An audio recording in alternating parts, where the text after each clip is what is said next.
read an article. I mentioned it to you. I don't know if any of you took the time to read it. It's not a short article. And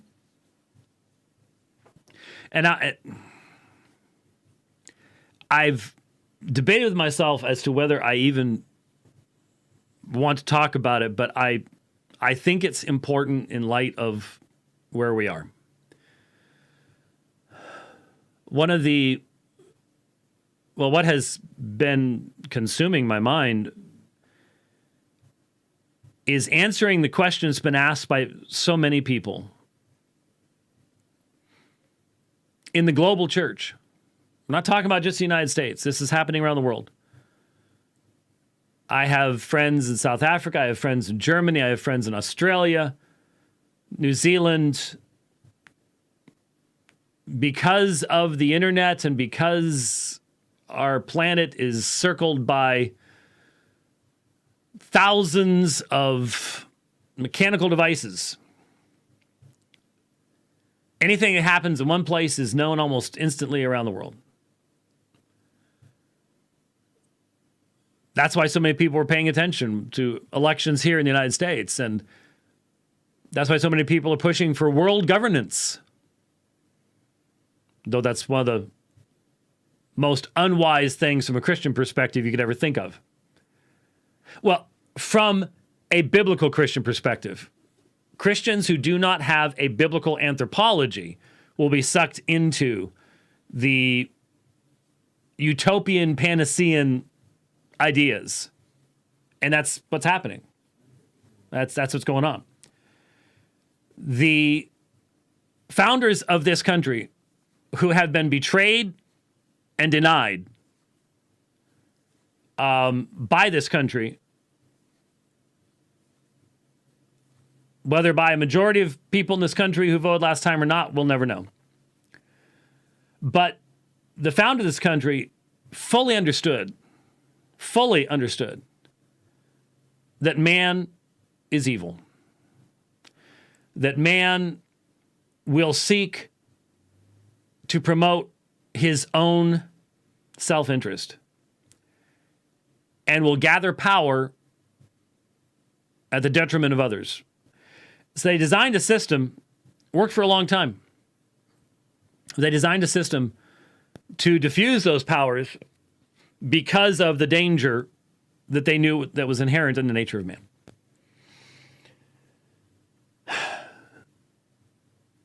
We have nations in the world today that have very clear desires to rule and reign in the lives of others. The greatest danger to freedom and liberty in the world today is the Chinese Communist Party, the CCP. And I believe firmly that the fingerprints of the CCP are all over what's going to happen tomorrow in Washington. I think we have become, well, are we the Eastern or Western protectorate? It sort of depends on which direction you go around the globe. But I can assure you one thing. The outcome of January 5th and November was exactly what the CCP wanted and desired and got.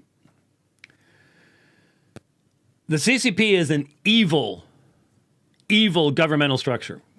Unless, of course, the world, for many people today, the term evil is not relevant to governmental structures at all. For many Christians, evil is only a private thing. It's not really a thing that's relevant to politics. You know, politics is out there and it's neutral, and everything's neutral in politics. And you just try to get people to vote a certain way, and that's just how you do stuff. The Chinese Communist Party has murdered millions of its own people. Going back to Mao, the graveyards are full. As a communist country,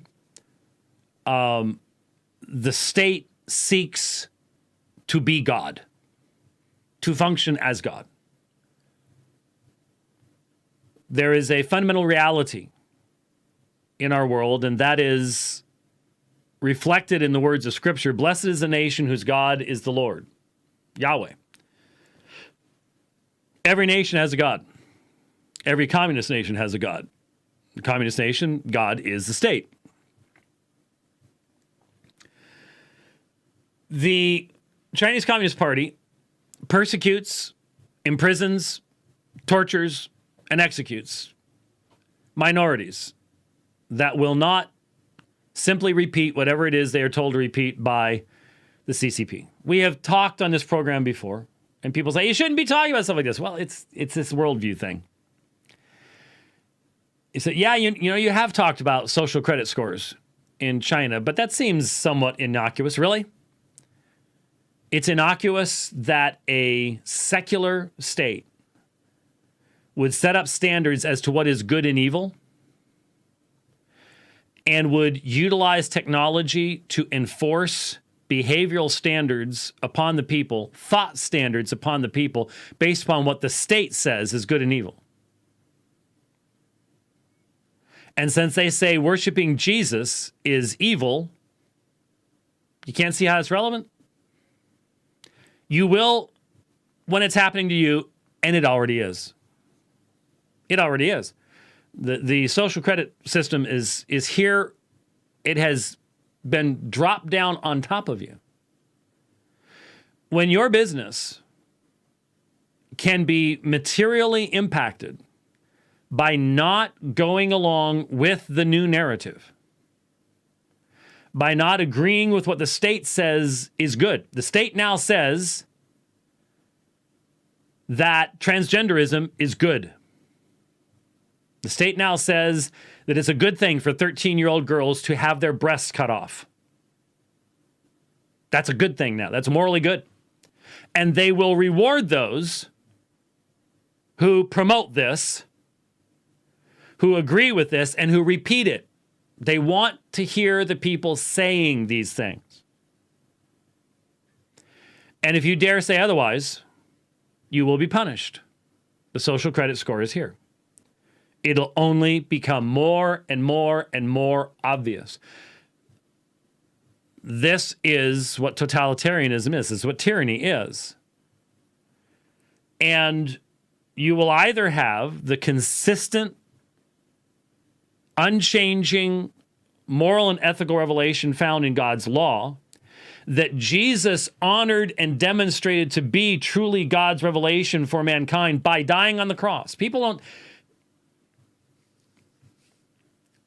God bless fundamentalism for standing up against liberalism. But one thing that was lost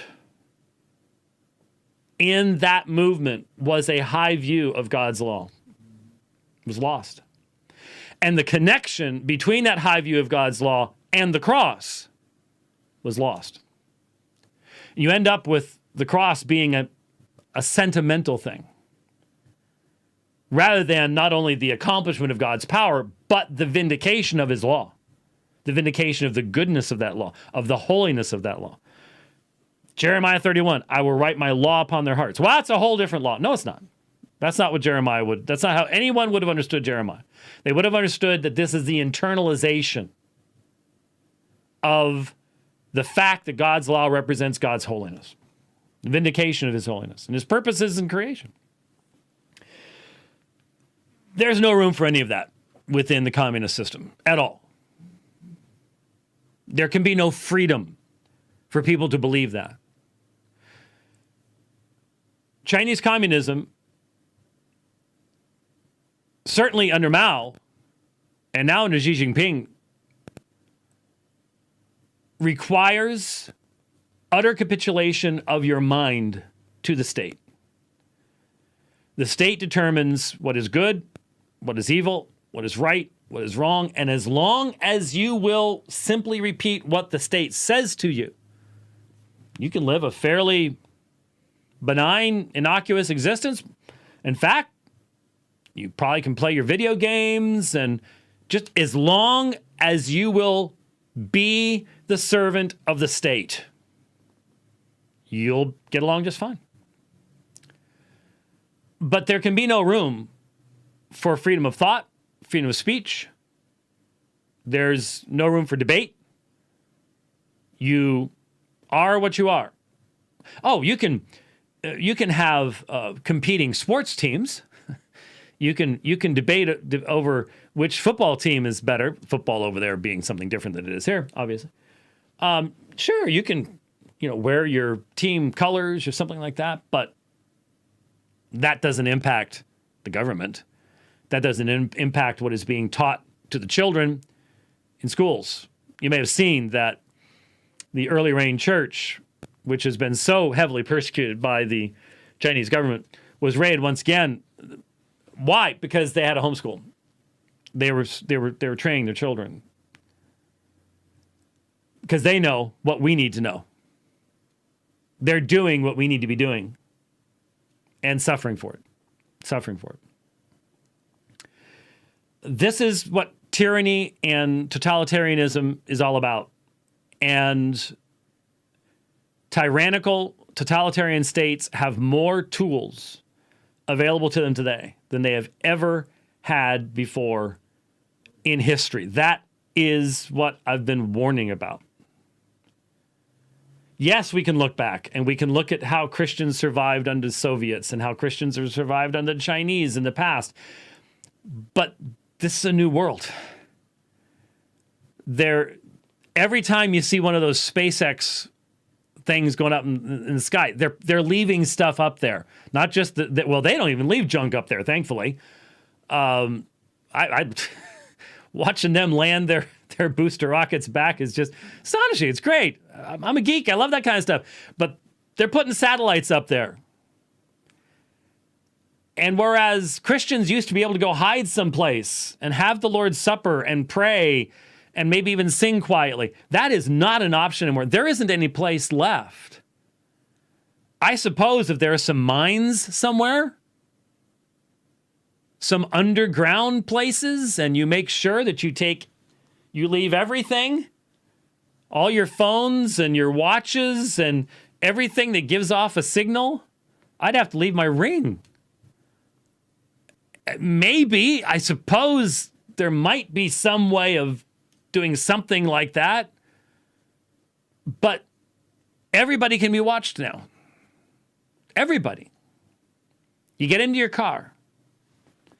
If I get into my car, it's Sunday afternoon, and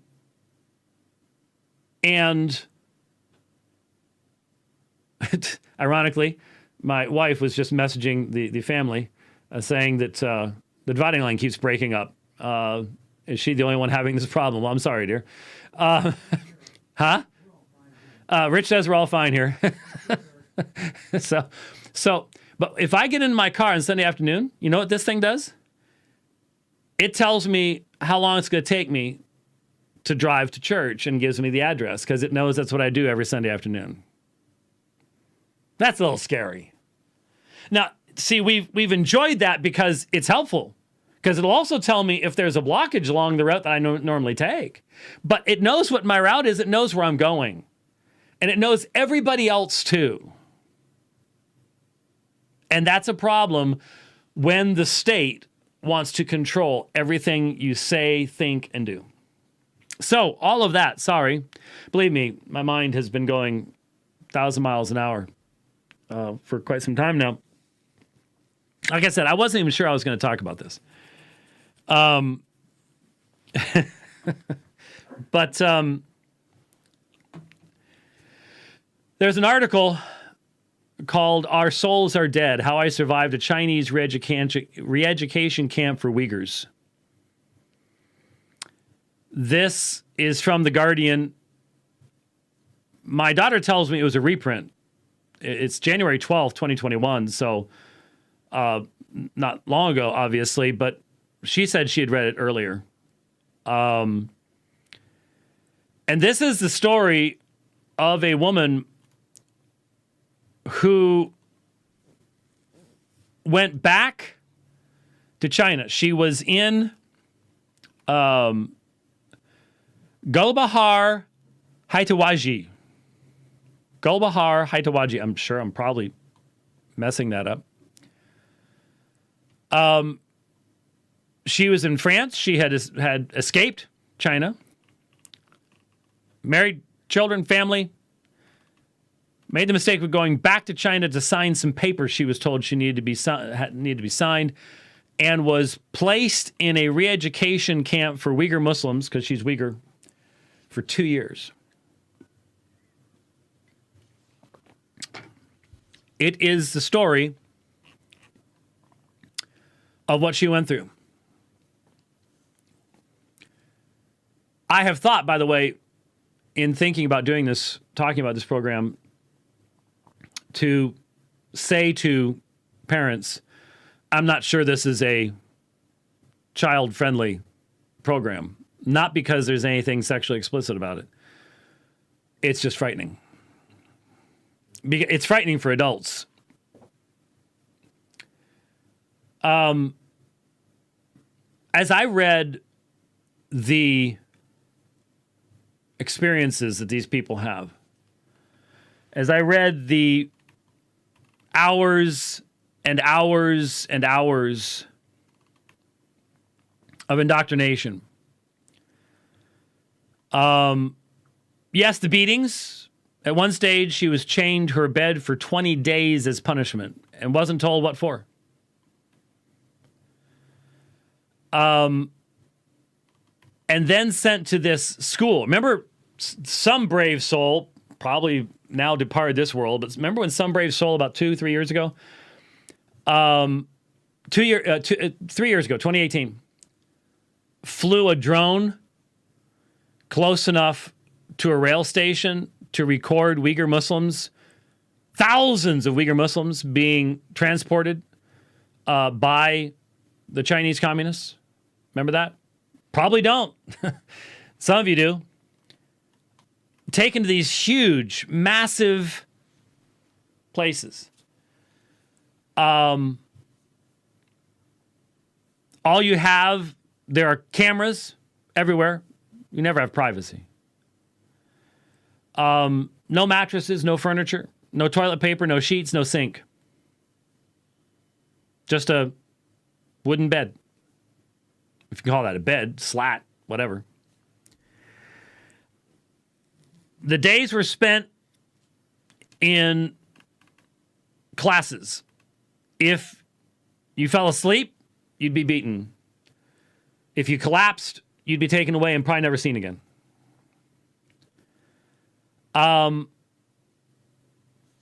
You were instructed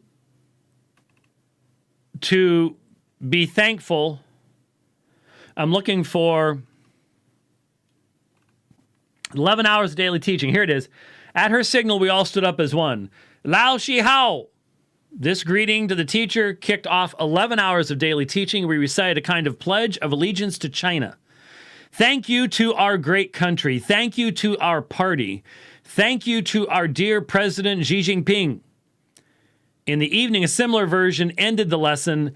I wish for my great country to develop and have a bright future. I wish for all ethnicities to form a single great nation. I wish good health to President Xi Jinping. Long live President Xi Jinping. This is what you would do. You're to be thankful, not to God, but to the state. This type of torture would go on day and night. Lack of sleep, proper food, exhaustion. Every day, let me quote, let's see. But as days went by, fatigue set in like an old enemy. I was exhausted, and my firm resolve to resist was on permanent hold. I tried not to give in, but school went steamrolling on. It rolled over our aching bodies. So this was brainwashing. Whole days spent repeating the same idiotic phrases. If that wasn't enough, we had to do an hour of extra study after dinner in the evening before going to bed.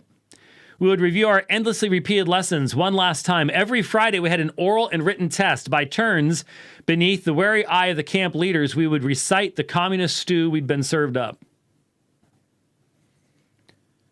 In this way, our short-term memory became both our greatest ally and our worst enemy. It enabled us to absorb and regurgitate volumes of history and declarations of loyal citizenship so we could avoid the public humiliation dished out by the teacher. But at the same time, it weakened our critical abilities. It took away the memories and thoughts that bind us to our life. After a while, I could no longer picture clearly the faces of her husband and my daughters. We were worked until we were nothing more than dumb animals. No one told us how long this would go on.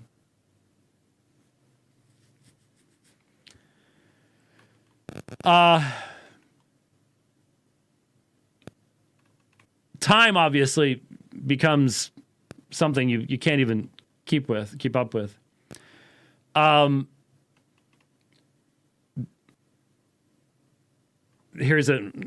In the transformation through education camps, life and death do not mean the same thing as they do elsewhere. 100 times over I thought, when the footfalls of guards woke us in the night, that our time had come to be executed.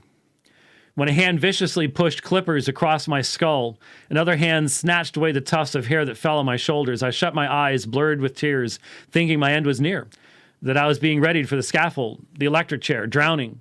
Death lurked in every corner. When the nurses grabbed my arm, and listened, okay, please listen to this.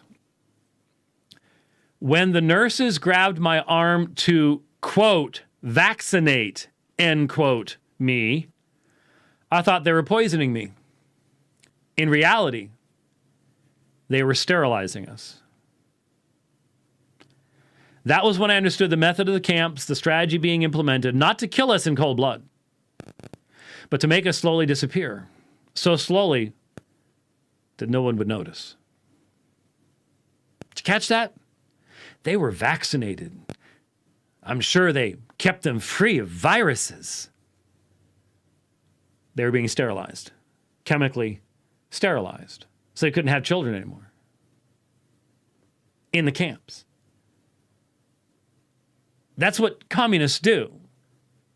The communist worldview has absolutely no moral foundation outside of stating that the state is right about all things and can never be corrected. It's infallible. And so vaccination, there you go. Why not? Sterilize them. If they're a problem, it's better for the state. And whatever is good for the state is what is good. It's really just loving others, isn't it? Well, how can you say that? Well, if the Uyghurs are standing in the way of the progress of the state, and the state is having to waste money, time, and effort building these huge facilities and re-educating all these people. And so if the common good is the standard, and the common good can only be determined by the state, then it is good to vaccinate people and to sterilize them. That's a good thing, right? Folks, they made these folks confess to crimes they had never committed. They made them condemn their families for crimes they had never committed. God made our minds in such a way that we either lie to advance our own sinful desires, avoid the results of our actions. But if we are forced to lie constantly against what we know to be the truth, we begin to break down as human beings.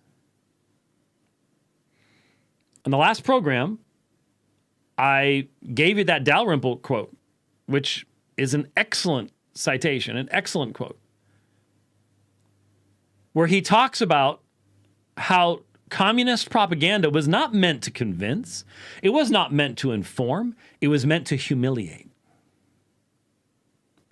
how the very name, and it still exists to this day, but the name of the Soviet, primary Soviet organ of communication was Pravda. Pravda, which means truth. And everybody in the Soviet Union knew that Pravda was not Pravda. So you're forced to live with a lie. Live according to lies. Say what you know isn't true because we tell you to. It breaks you down. I have a video. I'm not sure if it's still up. I ran across a video, I think Friday, called The New Normal. Last time I saw it was still on YouTube. One of the best videos I've seen, best made videos, comes out of Britain, laying out what the Great Reset is all about and what's behind all of this. And it lays out the same kind. You've got that guy, that grinning idiot, in the WHO video where he's smiling and the video is saying, by 2030, you will own nothing and you will be happy. And there he's just, and then they have a drone. Didn't say Amazon on it, but they had a drone. If you need anything, you'll rent it. And I read a story like this and I sit back and I go, you do realize what this means, right? What do you call a person who has no personal property, who cannot work to better himself, who cannot save to pass on to his children or grandchildren, but who works completely for someone else, in this case, the state, and is dependent for everything upon that state? That person is called a slave. Not a citizen, a slave. That's what a slave is. You work for somebody else. And never, ever, ever forget, there will always be the party. There will always be the elite. And they will always have luxury. They will have all the world's goods they want. Xi Jinping sleeps in a comfortable bed. He may have a MyPillow. Never, ever, ever think that all that work you do for the great state isn't making somebody else very rich. Just not you, because you're the servant. You're the slave. This is not biblical economics, my friends. The reason the scripture says thou shalt not steal is because God never designed the state to be our God. And he never designed work to enrich the lazy. There's a reason why God's law is good. There really is. Okay, so I read this woman talking about how she starts to break down, and if you read the article, just look up "Our Souls Are Dead." It should come up. If you read the article, you cannot help but start thinking about, what if I were there? Oh, you're not a Uyghur Muslim. No, but they have Christians in re-education camps. Orthodox, Bible-believing Christians just like you. The pastor of the Early Rain Church that they have sentenced to 9 years, not 2 years, 9 years. In one of his writings, and I want to collect them all as quickly as I can. In one of his writings, the first thing he said, the first rules for persecution, never ever stop meeting as the church. Never ever stop meeting as the church. He understands the necessity of it. And they have suffered for it. It makes you a sitting target. But they've kept doing it. You can't help but put yourself in those dormitories, standing for hours, people passing out around you because they can't stand any longer. You can't help but start thinking about it yourself. Here's where it gets tough, folks. This is where,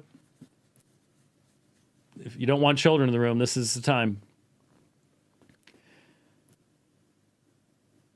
What will you do when you are given the choice of signing on the dotted line, signing the confession, saying, I will no longer say that. I will no longer say that marriage is between a man and a woman for life. I will celebrate two men being married, two women being married.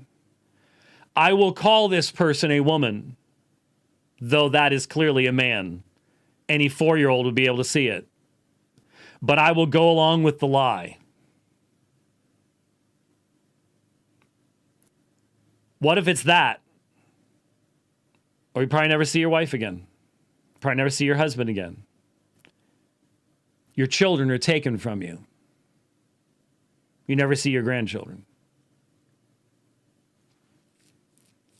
Oh, we can sit here all day long and talk about how brave we will be. But there's not a one of us outside of supernatural grace that could survive that. Don't be a Peter. I'll never deny you. 3 times, right?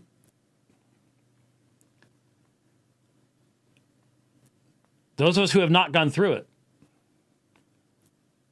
should be very, very hesitant to proclaim our vaunted strength and abilities. But we should not be hesitant to proclaim the vaunted strength and ability of Christ in us by his Spirit. Because there have been many believers who have stood firm. There have been many believers who have compromised and given in.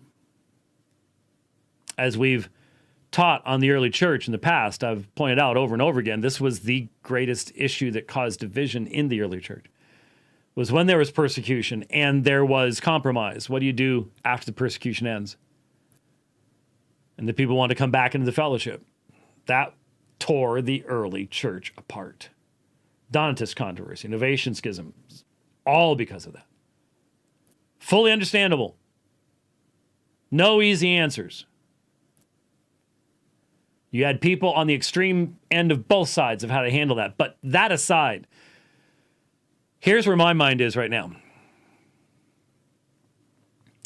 How do you prepare for this? How do you prepare yourself if this is what you are called to do? Now, this woman's not a Christian. She's a Uyghur Muslim. Seems more like a secularist to me, but anyway. What about you as a Christian? What about me as a Christian? You know, I've always thought, you know, me and my wife I'm getting older. She's not. I have to keep saying that.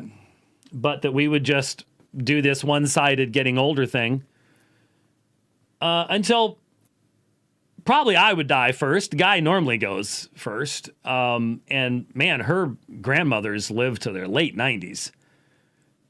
So she's got really good genetics. So she could go for a long while. And so I've just always thought, you know, we'd be seeing the grandkids, and we got started early enough. Maybe even the great-grandkids. That would be a blast. And we'd have our little house. And, you know, my daughter's always saying that they need to put a GPS tracker on me because they're afraid I'm going to someday get on a bike and go for a ride and forget where I am. And then they can't find me. And they're going to have a silver bike alert. Something like that. Which is possible. You know, we've all had those little thoughts about what's coming down the road, or I'm just going to get run over by a truck on a bike ride. That's a real possibility. Fast way to go. It doesn't really cross your mind to face isolation in a prison. It doesn't cross your mind that your actions could result in your wife's imprisonment, or at least having her left to her own devices. Now, that is, by the way, something that I am strongly recommending to all churches. Need to have a plan. Need to have a plan. Need to have a worst case scenario plan. So if your leaders are taken, who steps up? And who takes care of the leaders' families? Who they move in with? If they're elderly, who they move in with? What do you do with their property unless the state's already taken it? What's the best way to handle that? So many details. And we haven't thought about them before. We need to think about them now. We need to think about them now.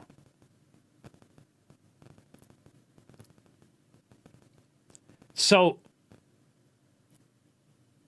on the personal level, is just the personal reality that there are things that we can do to prepare ourselves individually that all have to do with the growth in grace, memorization of Scripture, the spiritual disciplines is the only way you can survive that type of thing. But here's the bigger picture. Here's the bigger question. The bigger question. And this is, I addressed this in a brief article on Theology Matters a few days ago. If you want to see that my developing thought, there is a book in the works. Talked with a like-minded, smaller publisher just yesterday. There's a book in the works. And I need to do it quickly because this is happening quickly. And I don't claim to be the only one. I'm just simply saying we're coming at this out of the field of apologetics. And what will be the greatest pressure placed upon believers in the future? I remember in 2007, I think, 7 or 8, I went someplace I won't mention and recorded videos for satellite beaming into Iran. Because the Iranian Christians, when asked, what can Western Christians do for you? Their biggest answer was, we need theology. We need a foundation. We need something that we can give to our children to answer the objections to the Christian faith. So apologetics doesn't stop being relevant just because you can't do debates anymore. The debates take place on a much smaller scale. But that foundational information remains vital to the continuation of the church in whatever form it ends up having to take under severe persecution. So here's what I'm thinking. And like I said, I addressed this.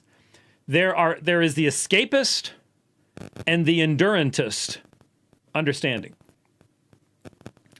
So for some people, we don't have to think long term. We don't have to think about my grandchildren or my great-grandchildren. We don't have to think about 100 years from now or 300 years from now. We're right at the end. It's all going to burn up. And you just hold on as long as you can because it's all coming to an end right now. That's the escapist view. The endurantist view is that we are going to endure periods of great darkness while the kingdom of Christ is built on this earth. I am an endurantist because I'm a church historian. You say you should be an endurantist because of biblical argumentation. That argument has been going on for a long, long time. But hear me out. I know that there have been times in the history of the church where the future looked just as black and bleak as it does now. And sometimes even worse. And if you developed your eschatology on the basis of how it looked then, no one would have planned for the continuation of the faith to this day. You wouldn't be copying manuscripts. You wouldn't be building schools. You wouldn't be concerned about language.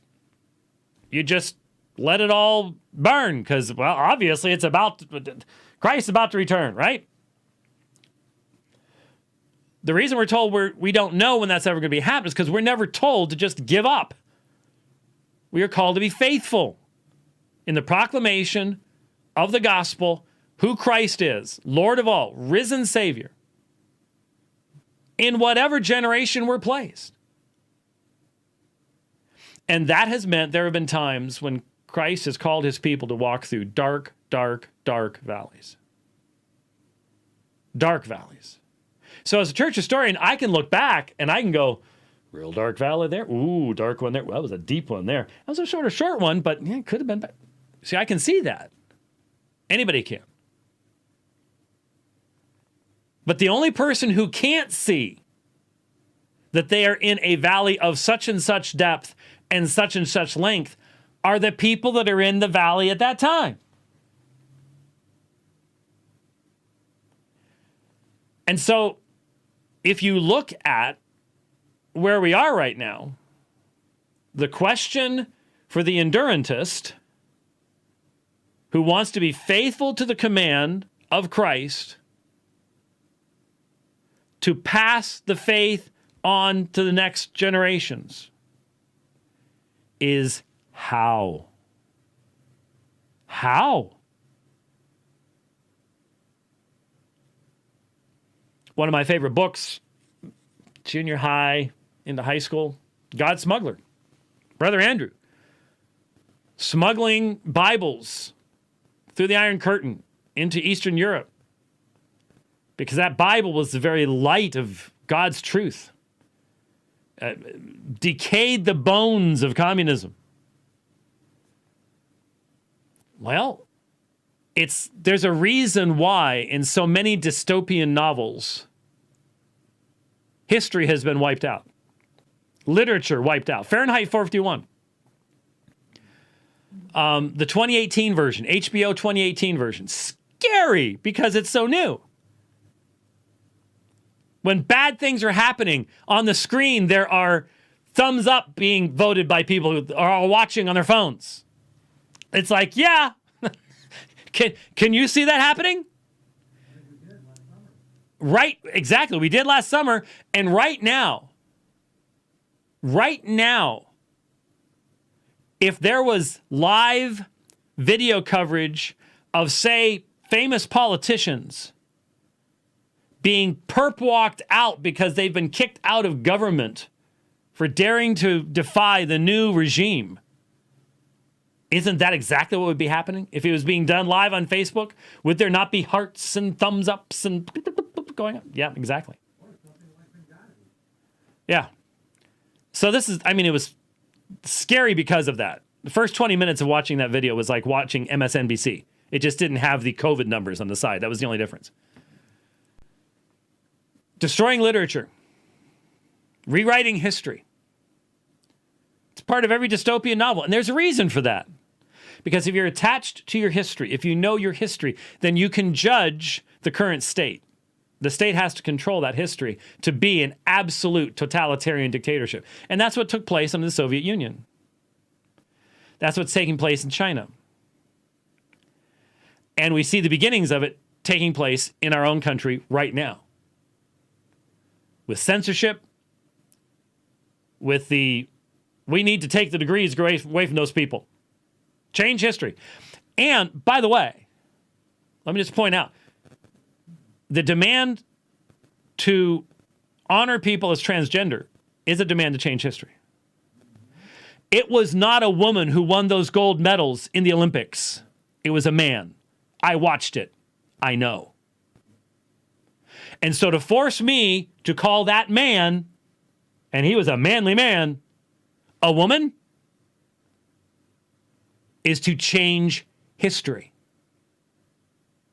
Same thing with the medical doctor. It wasn't a woman who got those degrees. It was a man. So should he even have those degrees today if he's not the same man that graduated? Some question you might want to ask. Changing history. How do we communicate the faith to those next generations? Will we be hiding Bibles and books and libraries in the future? I just bought a little USB, well, it's sort of like this, except this is the other, no, that's a USB-C too. Okay, so very similar to this, even smaller. How many gigs is this one? I can't see without, too small to see. Anyways, many gigs. I bought a little one at home. It's 256 gigabytes. That's a lot of space. You can put a huge library on something like this. An EMP could wipe this out, which is why if you're going to store stuff, store them in electromagnetic bags to try to protect them from that kind of stuff happening. But it's sort of hard to find, even today, it's sort of hard to find this kind of stuff. Is that how we will be storing a lot of things in the future? It may be a combination. Physical books, teeny tiny little things like this. But it's one thing to have the information. It's another thing to focus our children's minds on the key central elements of the faith so that they can withstand this kind of experience in a re-education camp. Give them foundational, fundamental realities, and all of it's going to come back to their recognition of themselves as the creatures of God in his world, even though they may be locked in a place they cannot see his world any longer. They know it's there. We're his creatures. This could never evolve. The processes, the design, the biomechanical and biochemical things going on, God's fingerprints. They need to understand those foundational realities about the world around them and who they are. And they need to be grounded deeply in the reality that God has spoken. He prophesied the coming of Christ. He prophesied his death, burial, and resurrection. And there is an empty grave that has stood empty for 2,000 years. And that every single one of those people who are persecuting them, who are telling them they must lie, they must believe lies, every one of those people will die. And they cannot raise themselves from the dead. And that a day is coming when every person will stand before the one that the Father has chosen, Jesus as Lord. Those foundational realities have to be made the essence of their everyday experience. Cemented into the reality of who they are. It's true for all of us. It's true for all of us.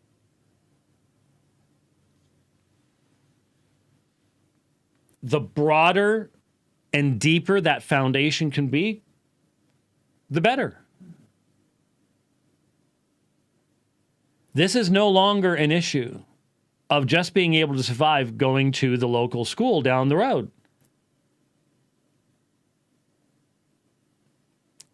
Our faith is becoming really real all of a sudden, isn't it? Stuff that for years and years and years we have taken for granted. All of a sudden, the very essence of life. I know for many an evangelical, such things as the gathered body, the freedom to hear preaching, the freedom to sing hymns together, and especially the ordinances of the church, commandments of Christ, have all of a sudden taken on a completely new meaning. And that's not a bad thing. All of a sudden, being able to partake of the supper has a meaning it could not have had in 2019. Oh, those who had already endured persecution, separation, imprisonment, they understood. They tried to tell us. Now we all get it. At least we should. We should. Every one of us is asking ourselves the question, will I survive? Will I be one of those people who stands firm?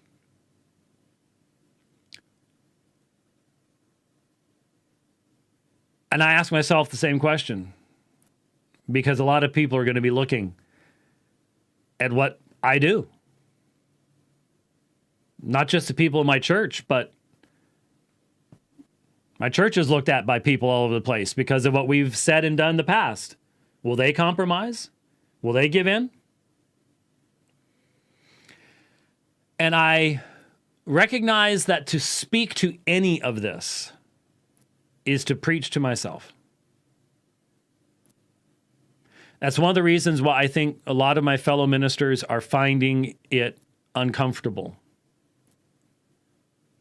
to address these issues, because you have to be talking to yourself. You're preaching to yourself. And one of the things I've come to understand, we can talk all we want about how much we want to see Christ's church standing spotless before the throne of God. That's the imagery of the New Testament. The spotless bride.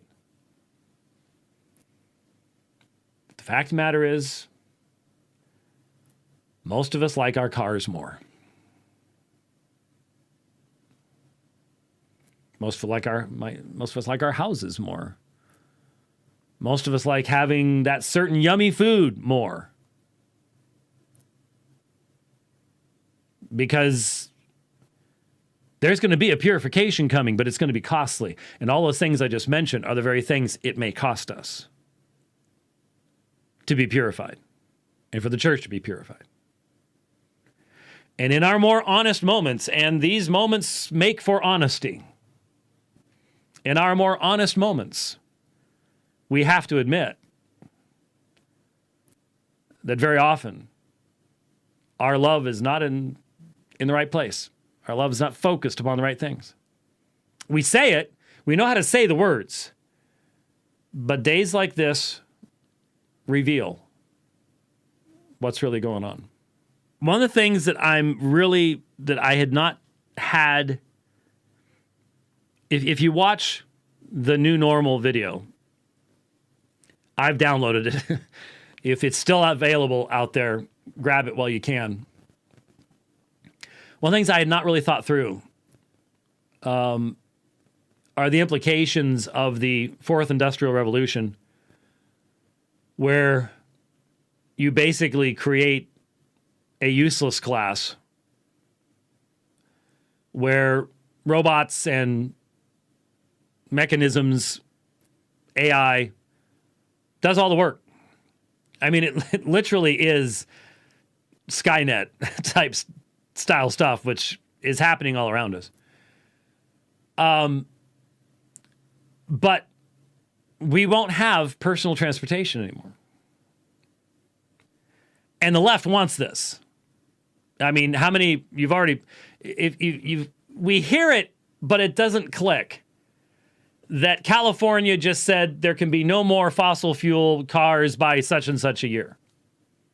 And you're like, they can't do that. How's anybody supposed to travel? Ha ha. Right. You see, if you don't have your own vehicle, whether it's a full-size car or a little putt-putt, even a bicycle. I mean, I can get a long ways on a bicycle. I do that a lot. It's not going to be quite as easy to do as you get older, but hey, if you don't have that level of personal autonomy, they're saying, oh, no. You'll just, if you need to go someplace, you just, and you get the Uber. Did anybody else watch, whoa, hello. There we go. Did anyone else watch Minority Report? Now, Minority Report was fascinating for a lot of reasons. Pre-crime, the whole 9 yards. Fascinating. That guy's a great actor, but he's nuttier than a fruitcake. Anyway. But this is the thing that, for some reason, this stuck with me, and now it's coming back up as I watch the New Normal video. Remember how transportation worked? You get into these things and they take you places. You're not driving it. And so if someone decides that you're going to go someplace else, that's where you're going to go. Unless, like Tom Cruise, you can bust out of it and jump from one to another or whatever else it might be. But the point is, somebody else gets to determine where that thing's going. And if you can't go to church, how are you going to get there? Our church is going to become extremely local. Extremely local. As in within walking distance local. Which, by the way, walking distance is farther than you might think. We don't generally walk all that far, but Europeans do. You go to Europe, you discover you can walk a fair distance. But still, once, because the argument is with all these self-driving cars and AI, they're getting better and better and better and better, and eventually they'll be so much better than human drivers that human drivers will not be allowed because they stink. The AI cars can pass each other within a couple of inches and do it safely. We can't. And so you will lose your ability to travel. Just as we're losing our ability to travel right now, but for other reasons. For other claimed reasons. Anyways. So many things to think about. That's going to impact how churches function and how churches gather and everything. Everything is changing at a speed that is mind-numbing. Mind-numbing. And some of you are sitting there right now, I just wish you wouldn't talk about this stuff. Well, I'm sorry.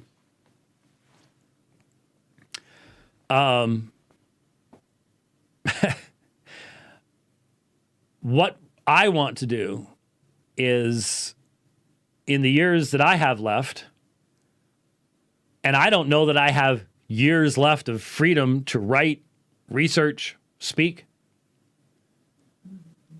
I think my later years will be challenging because you're trying to find ways of getting an unpopular message out past all of the censorship and repression and suppression of the gospel. But what we can do is we can really address those foundational apologetics issues in grounding people in the foundational reality of God's revelation, his truth, the gospel, and in history. Real history. The history that used to be done, where your primary concern was to know what really happened, not changing history so it sounds like the state's always been right. That's going to become more and more of a challenge. That's going to become more and more of a challenge. Really is. And if there are some of you going into ministry out there and you're asking the question, what about us? I've spoken to a lot of young men who have a desire to be doing those things, and I've said, well, the Lord can sustain you, but he's chosen a really unique time for you to be preparing, because to be honest with you, I've had it easy. We have had it easy. And that easy time is passing. Has passed. It's passed. Let's just be honest. It's passed. It's passed. We press on. We recognize secular totalitarianism in God's world is an aberration and a judgment. God did not make us to live in such a fashion. And God will deliver us from it in his time for his purposes. And he only does so in one way: lie of the empty tomb, proclamation, lordship of Christ.